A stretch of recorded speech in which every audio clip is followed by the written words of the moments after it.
Ici, nous sommes dans un centre du sommeil, donc c'est un endroit où on étudie toutes les pathologies liées au sommeil. Donc ça peut être des insomnies, ça peut être des personnes qui souffrent d'apnée, des personnes qui s'endorment pendant la journée, qui font des choses bizarres pendant la nuit.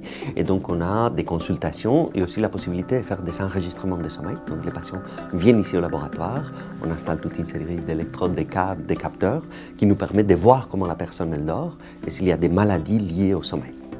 On reçoit des parents épuisés, des parents souvent qui souffrent d'insomnie. Ils ne viennent pas consulter spécifiquement pour leur épuisement en tant que parents, mais on retrouve souvent le fait d'être parent et la naissance des enfants comme un facteur déclencheur d'une insomnie. Les réveils induits par les enfants, on ne considère pas que ce soit un trouble du sommeil. Ça fait partie du fait d'être parent, d'être réveillé par les enfants, et ça, ce n'est pas une maladie d'avoir un sommeil entrecoupé. Alors, ça peut entraîner de la fatigue, etc., mais ce n'est pas quelque chose que nous, on va traiter spécifiquement. Nous, on va surtout s'occuper des parents qui ont fini par déclencher une insomnie, donc un problème de santé consécutif à ces réveils fréquents et le fait d'être parent. Déjà, le sommeil, c'est une fonction biologique essentielle, donc on ne peut pas vivre sans dormir, donc le sommeil nous accompagne depuis le début de l'histoire de l'humanité. En réalité, c'est un mécanisme qui est très complexe. Il y a beaucoup de connexions dans le cerveau, mais si on veut simplifier, on peut dire qu'on a dans le cerveau un système qui produit l'éveil, donc permet qu'on soit réveillé, et on a un système qui produit le sommeil. Et donc ces deux systèmes doivent être en équilibre. Donc quand on est réveillé, c'est le système de l'éveil qui fonctionne, et on inhibe, on freine le système du sommeil. Et quand on dort, il y a toute une série de connexions dans le cerveau qui se mettent en route pour déclencher ce système du sommeil et pour inhiber le système de l'éveil. Alors quand on fait un enregistrement du sommeil, donc ce qu'on appelle un examen de polysomnographie qui dure toute une nuit, on va enregistrer votre sommeil et différents paramètres physiologiques au cours de la nuit. Je vais vous montrer notamment ce qu'on appelle l'hypnogramme qui résume les différents stades de sommeil au cours de la nuit. Donc c'est ce graphique qui est ici. On a les horaires en dessous, minuit, 1 heure, etc. Et puis là sont indiqués les différents stades de sommeil. Donc W tout en haut pour wake, c'est quand on est réveillé. R qui est figuré ici en rouge, qui est le sommeil des rêves, le sommeil paradoxal, le stade 1 et le stade 2 qui correspond au sommeil léger, et le stade 3 qui correspond au sommeil profond. Donc quand on s'endort, on descend tout doucement en sommeil profond, donc on passe en général par du sommeil léger, et puis ensuite on fait un premier cycle de sommeil, donc un cycle se termine par du sommeil paradoxal en rouge, donc ici on a un cycle, un deuxième, un troisième, un quatrième, donc 4 cycles, c'est grosso modo ce que l'on obtient dans une nuit complète.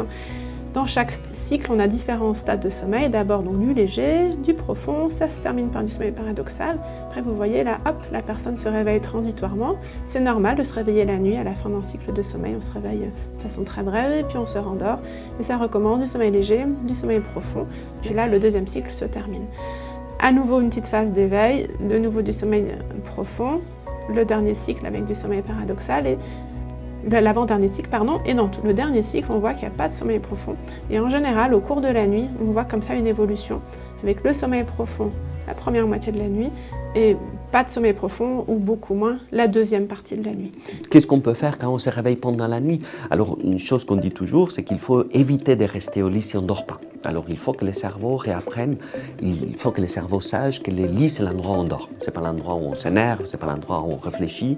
Et toutes les études démontrent que si vous ne dormez pas pendant la nuit et vous restez au lit, vous aurez plus de difficultés à vous rendormir que si vous quittez le lit et vous faites une autre activité, justement, qui vous empêche de penser au sommeil. Parce que quand on est au lit au milieu de la nuit, on n'arrive pas à dormir. Inconsciemment, on s'énerve, le cerveau dit « Oh là là, je ne veux pas dormir, ça va être une nuit horrible ». Et donc, ça, c'est un effet qui augmente la pression et justement diminuer les possibilités de s'endormir. Donc, il vaut mieux éviter de rester au lit si on ne dort pas et toutes les techniques qui nous permettent justement de nous relaxer.